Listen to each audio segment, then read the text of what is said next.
Selamat pagi Bapak Ibu Saudari.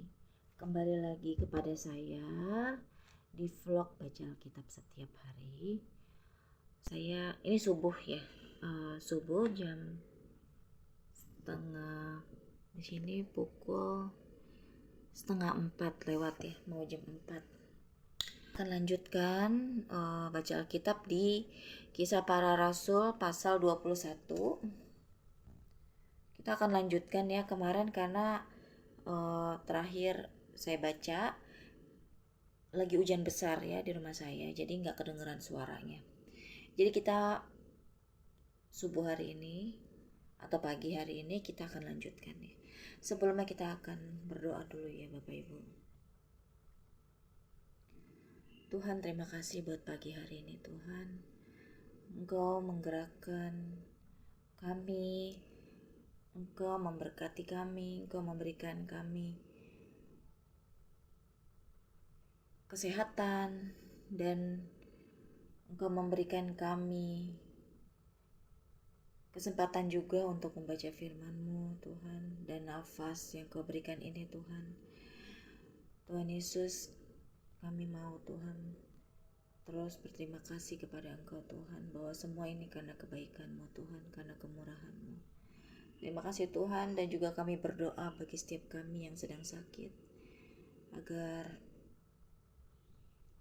kami diberikan kesabaran dan terus berharap kepadamu Tuhan, agar terus mengandalkan-Mu Tuhan di dalam segala apapun situasi yang kami alami. Terima kasih Tuhan, haleluya, amin. Kita akan lanjutkan pasal 21 mengenai tentang pertemuan Paulus dengan Yakobus di Yerusalem.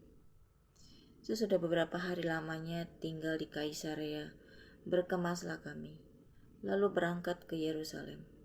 Bersama-sama dengan kami turut juga beberapa murid dari Kaisarea. Mereka membawa kami ke rumah seorang yang bernama Manason. Ia dari Siprus dan sudah lama menjadi murid.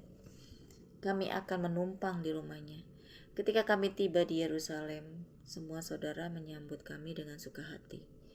Pada keesokan harinya, pergilah Paulus bersama-sama dengan kami mengunjungi Yakobus. Semua penatua telah hadir di situ. Paulus memberi salam kepada mereka, lalu menceritakan dengan terperinci apa yang dilakukan Allah di antara bangsa-bangsa lain oleh pelayanannya. Mendengar itu, mereka memuliakan Allah. Lalu mereka berkata kepada Paulus, "Saudara, lihatlah, beribu-ribu orang Yahudi telah menjadi percaya, dan mereka semua rajin memelihara hukum Taurat. Tetapi mereka mendengar tentang engkau, bahwa engkau mengajar semua orang Yahudi yang tinggal di antara bangsa-bangsa lain untuk melepaskan hukum Musa. Sebab engkau mengatakan supaya mereka jangan menyunatkan anak-anaknya, dan jangan hidup menurut adat istiadat kita. Jadi bagaimana sekarang? Tentu mereka akan mendengar bahwa engkau telah datang kemari. Sebab itu lakukanlah apa yang kami katakan ini. Di antara kami ada 4 orang yang bernajar. Bawalah mereka bersama-sama dengan engkau. Lakukanlah pentahiran dirimu bersama-sama dengan mereka, dan tanggunglah biaya mereka, sehingga mereka dapat mencukurkan rambutnya. Maka semua orang akan tahu bahwa segala kabar yang mereka dengar tentang engkau sama sekali tidak benar, melainkan bahwa engkau tetap memelihara hukum Taurat. Tetapi mengenai bangsa-bangsa lain yang telah menjadi percaya, sudah kami tuliskan keputusan-keputusan kami, yaitu mereka harus menjauhkan diri dari makanan yang dipersembahkan kepada berhala, dari darah, dari daging binatang yang mati dicekik, dan dari percabulan.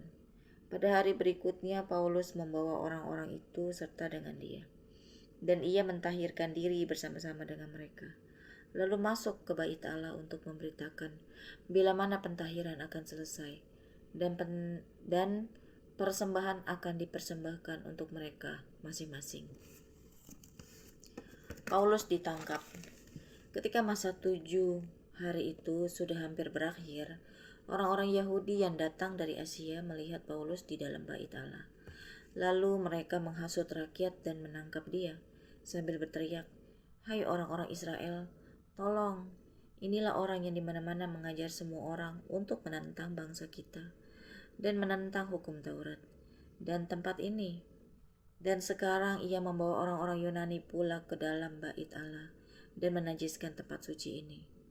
Sebab mereka telah melihat Trofimus dari Efesus sebelumnya bersama-sama dengan Paulus di kota, dan mereka menyangka bahwa Paulus telah membawa dia ke dalam bait Allah. Maka gemparlah seluruh kota dan rakyat datang berkerumun, lalu menangkap Paulus dan menyeretnya keluar dari bait Allah. Dan seketika itu juga semua pintu gerbang bait Allah itu ditutup. Sementara mereka merencanakan untuk membunuh dia, sampailah kabar kepada kepala pasukan bahwa seluruh Yerusalem gempar. Kepala pasukan itu segera bergerak dengan prajurit-prajurit dan perwira-perwira dan maju mendapatkan orang banyak itu. Ketika mereka melihat dia dan prajurit-prajurit itu, berhentilah mereka memukul Paulus. Kepala pasukan itu mendekati Paulus, menangkapnya dan menyuruh mengikat dia dengan 2 rantai, lalu bertanya siapakah dia dan apakah yang telah diperbuatnya. Tetapi dari antara orang banyak itu, ada yang meneriakkan kepadanya ini. Ada pula yang meneriakkan itu, dan oleh karena keributan itu, ia tidak dapat mengetahui apakah yang sebenarnya terjadi. Sebab itu, ia menyuruh membawa Paulus ke markas. Ketika sampai ke tangga, Paulus terpaksa didukung prajurit-prajurit karena berdesak-desaknya orang banyak yang berbondong-bondong mengikuti dia sambil berteriak, "Enyahkanlah dia." Paulus minta izin berbicara. Ketika Paulus hendak dibawa masuk ke markas, ia berkata kepada kepala pasukan itu, "Bolehkah aku mengatakan sesuatu kepadamu?" Jawabnya, "Tahukah engkau bahwa bahasa Yunani? Jadi engkau bukan orang Mesir itu yang baru-baru ini menimbulkan pemberontakan dan melarikan 4.000 orang pengacau bersenjata ke padang gurun?" Paulus menjawab, "Aku adalah orang Yahudi dari Tarsus, warga dari kota yang terkenal di Kilikia. Aku minta supaya aku diperbolehkan berbicara kepada orang banyak itu." Sesudah Paulus diperbolehkan oleh kepala pasukan, pergilah ia berdiri di tangga dan memberi isyarat dengan tangannya kepada rakyat itu. Ketika suasana sudah tenang, mulailah ia berbicara kepada mereka dalam bahasa Ibrani, katanya. Ini kita akan baca Alkitab sampai pasal 28 ya Bapak Ibu ya. Kita lanjut pasal 22. Paulus berbicara kepada orang Yahudi.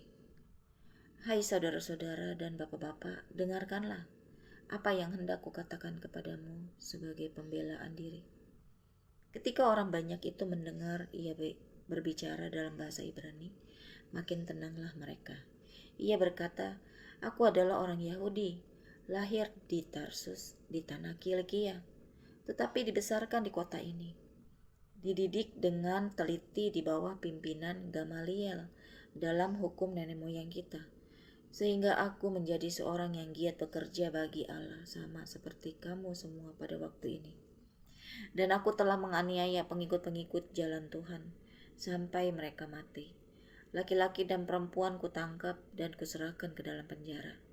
Tentang hal itu, baik imam besar maupun majelis tua-tua dapat memberi kesaksian. Dari mereka aku telah membawa surat-surat untuk saudara-saudara di Damsyik, dan aku telah pergi ke sana untuk menangkap penganut-penganut jalan Tuhan yang terdapat juga di situ dan membawa mereka ke Yerusalem untuk dihukum. Tetapi dalam perjalananku ke sana, ketika aku sudah dekat Damsyik, yaitu waktu tengah hari, tiba-tiba memancarlah cahaya yang menyilaukan dari langit mengelilingi aku. Maka rebahlah aku ke tanah, dan aku mendengar suatu suara yang berkata kepadaku, "Saulus, Saulus, mengapakah engkau menganiaya aku?" Jawabku, "Siapakah engkau, Tuhan?" Katanya, "Akulah Yesus orang Nazaret yang kau aniaya itu." Dan mereka yang menyertai aku memang melihat cahaya itu, tetapi suara dia yang berkata kepadaku tidak mereka dengar. Maka kataku, "Tuhan, apakah yang harus kuperbuat?" Kata Tuhan kepadaku, "Bangkitlah dan pergilah ke Damsyik, Di sana akan diberitakan kepadamu segala sesuatu yang ditugaskan kepadamu. Dan karena aku tidak dapat melihat, oleh karena cahaya yang menyilaukan mata itu, maka kawan-kawan seperjalananku memegang tanganku dan menuntun aku ke Damsyik. Di situ ada seorang bernama Ananias, seorang saleh yang menurut hukum Taurat dan terkenal baik di antara semua orang Yahudi yang ada di situ. Ia datang berdiri di dekatku dan berkata, "Saulus, saudaraku, bukalah matamu dan melihatlah." Dan seketika itu juga aku melihat kembali dan menatap dia. Lalu katanya, "Allah nenek moyang kita telah menetapkan engkau untuk mengetahui kehendaknya, untuk melihat yang benar dan untuk mendengar suara yang keluar dari mulutnya. Sebab engkau harus menjadi saksinya terhadap semua orang tentang apa yang kau lihat dan yang kau dengar. Dan sekarang, mengapa engkau masih ragu-ragu? Bangunlah, berilah dirimu dibaptis dan dosa-dosamu disucikan sambil berseru kepada nama Tuhan." Sesudah aku kembali di Yerusalem dan ketika aku sedang berdoa di dalam bait Allah, rohku diliputi oleh kuasa ilahi.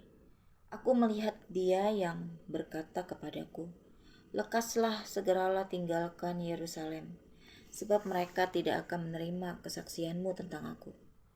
Jawabku, "Tuhan, mereka tahu bahwa akulah yang pergi dari rumah ibadat yang satu ke rumah ibadat yang lain, dan yang memasukkan mereka yang percaya kepadamu ke dalam penjara dan menyesah mereka. Dan ketika darah Stefanus, saksimu itu ditumpahkan, aku ada di situ dan menyetujui perbuatan itu, dan aku menjaga pakaian mereka yang membunuhnya. Tetapi kata Tuhan kepadaku, 'Pergilah, sebab aku akan mengutus engkau jauh dari sini kepada bangsa-bangsa lain.'" Rakyat mendengarkan Paulus sampai kepada perkataan itu, tetapi sesudah itu mereka mulai berteriak, katanya, "Nyala orang ini dari muka bumi. Ia tidak layak hidup di dalam markas." Mereka terus berteriak sambil melemparkan jubah mereka dan menghamburkan debu ke udara. Karena itu kepala pasukan memberi perintah untuk membawa Paulus ke markas dan menyuruh memeriksa dan menyesah dia, supaya dapat diketahui apa sebabnya orang banyak itu berteriak-teriak sedemikian terhadap dia. Tetapi ketika Paulus ditelentangkan untuk disesah, berkatalah ia kepada perwira yang bertugas, "Bolehkah kamu menyesah seorang warga negara Rom, apalagi tanpa diadili?" Mendengar perkataan itu, perwira itu melaporkannya kepada kepala pasukan. Katanya, "Apakah yang hendak engkau perbuat? Orang itu warga negara Rom." Maka datanglah kepala pasukan itu kepada Paulus dan berkata, "Katakanlah, benarkah engkau warga negara Rom?" Jawab Paulus, "Benar." Lalu kata kepala pasukan itu, "Kewarganegaraan itu kubeli dengan harga yang mahal." Jawab Paulus, "Tetapi aku mempunyai hak itu karena kelahiranku." Maka mereka yang harus menyesah dia segera mundur, dan kepala pasukan itu juga takut setelah ia tahu bahwa Paulus yang ia suruh ikat itu adalah orang Rom. Paulus di hadapan mahkamah agama. Namun kepala pasukan itu ingin mengetahui dengan teliti apa yang dituduhkan orang-orang Yahudi kepada Paulus.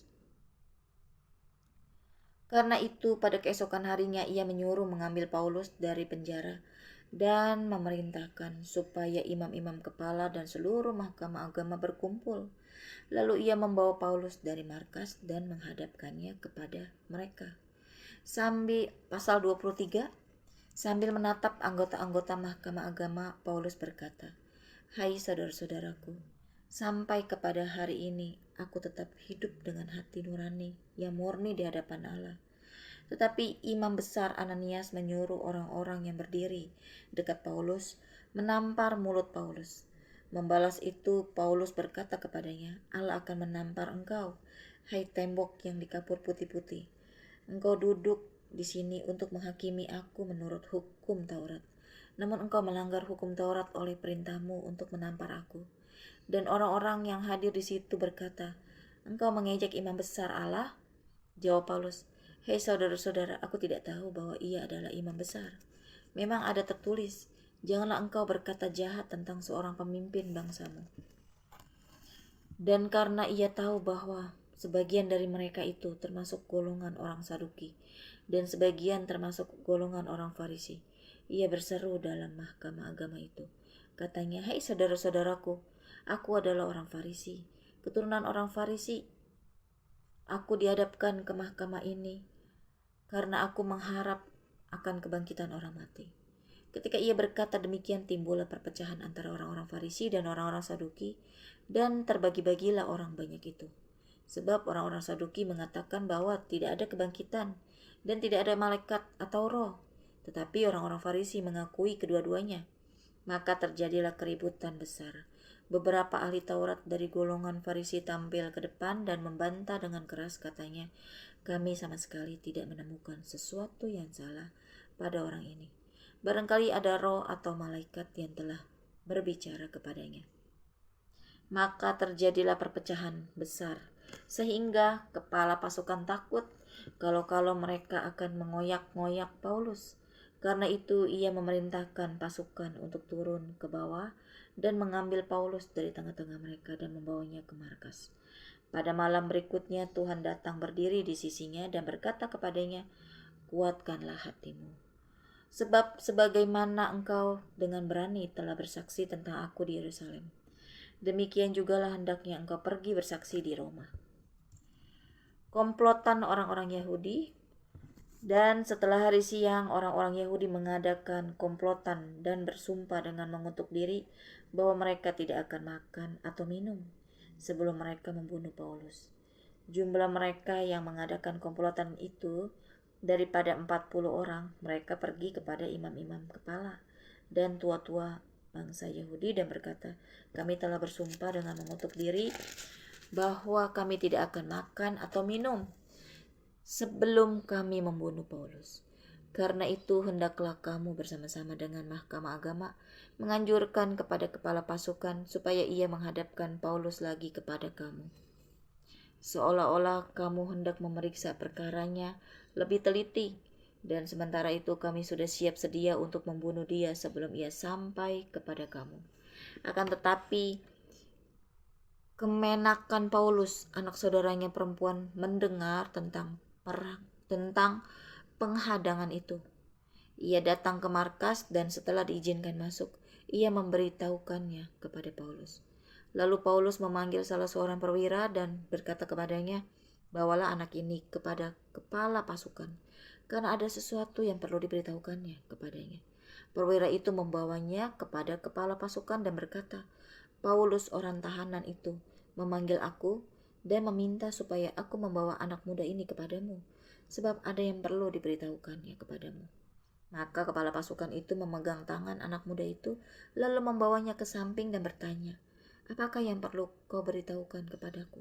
Jawabnya, "Orang-orang Yahudi telah bersepakat untuk meminta kepadamu, supaya besok engkau menghadapkan Paulus lagi ke mahkamah agama, seolah-olah mahkamah itu mau memperoleh keterangan yang lebih teliti daripadanya. Akan tetapi janganlah engkau mendengarkan mereka, sebab lebih daripada 40 orang dari mereka telah siap untuk menghadang dia. Mereka telah bersumpah dengan mengutuk diri bahwa mereka tidak akan makan atau minum sebelum mereka membunuh dia. Sekarang mereka telah siap sedia dan hanya menantikan keputusanmu." Lalu kepala pasukan menyuruh anak muda itu pulang dan memerintahkan kepadanya, "Jangan katakan kepada siapapun juga bahwa engkau telah memberitahukan hal ini kepadaku." Paulus dipindahkan ke Kaisarea. Kemudian kepala pasukan memanggil 2 perwira dan berkata, "Siapkan 200 orang prajurit untuk berangkat ke Kaisarea, beserta 70 orang berkuda dan 200 orang bersenjata lembing, kira-kira pada jam 9 malam ini. Sediakan juga beberapa keledai tunggang untuk Paulus, dan bawalah dia dengan selamat kepada wali negeri Felix." Dan ia menulis surat yang isinya sebagai berikut: "Salam dari Claudius Lysias kepada wali negeri Felix yang mulia. Orang ini ditangkap oleh orang-orang Yahudi dan ketika mereka hendak membunuhnya, aku datang dengan pasukan, mencegahnya dan melepaskannya. karena aku dengar bahwa ia adalah warga negara Roma. Untuk mengetahui apa alasannya mereka mendakwa dia, aku menghadapkannya ke mahkamah agama mereka. Ternyatalah bagiku bahwa ia didakwa karena soal-soal hukum Taurat mereka, tetapi tidak ada tuduhan atas mana ia patut dihukum mati atau dipenjarakan. Kepadaku telah diberitahukan bahwa ada komplotan merencanakan membunuh dia. Karena itu aku segera menyuruh bahwa membawa dia kepadamu, sebab kepada para pendakwa telah kuberitahukan bahwa mereka harus mengajukan perkara itu kepadamu. Lalu prajurit-prajurit itu mengambil Paulus sesuai dengan yang diperintahkan kepada mereka dan membawanya pada waktu malam di Antipatris. Pada keesokan harinya mereka membiarkan orang-orang berkuda dan Paulus meneruskan perjalanan dan mereka sendiri pulang ke markas. Setibanya di Kaisarea, orang-orang berkuda itu menyampaikan surat itu kepada wali negeri serta menyerahkan Paulus kepadanya. Dan setelah membaca surat itu, wali negeri itu menanyakan Paulus dari provinsi manakah asalnya. Dan ketika ia mendengar bahwa Paulus dari Kilikia, ia berkata, "Aku akan memeriksa perkaramu bila para pendakwamu juga telah tiba di sini." Lalu ia menyuruh menahan Paulus di istana Herodes. Pasal 24, Paulus di hadapan Felix. 5 hari kemudian datanglah imam besar Ananias bersama-sama dengan beberapa orang tua-tua dan seorang pengacara bernama Tertulus. Mereka menghadap wali negeri dan menyampaikan dakwaan mereka terhadap Paulus. Paulus dipanggil menghadap dan Tertulus mulai mendakwa dia. Katanya, Felix yang mulia, oleh usahamu kami terus-menerus menikmati kesejahteraan, dan oleh kebijaksanaanmu banyak sekali perbaikan yang telah terlaksana untuk bangsa kami. Semuanya itu senantiasa dan di mana-mana kami sambut dengan sangat berterima kasih. Akan tetapi, supaya jangan terlalu banyak menghabiskan waktumu, aku minta supaya engkau mendengarkan kami sebentar dengan kemurahan hatimu yang terkenal itu.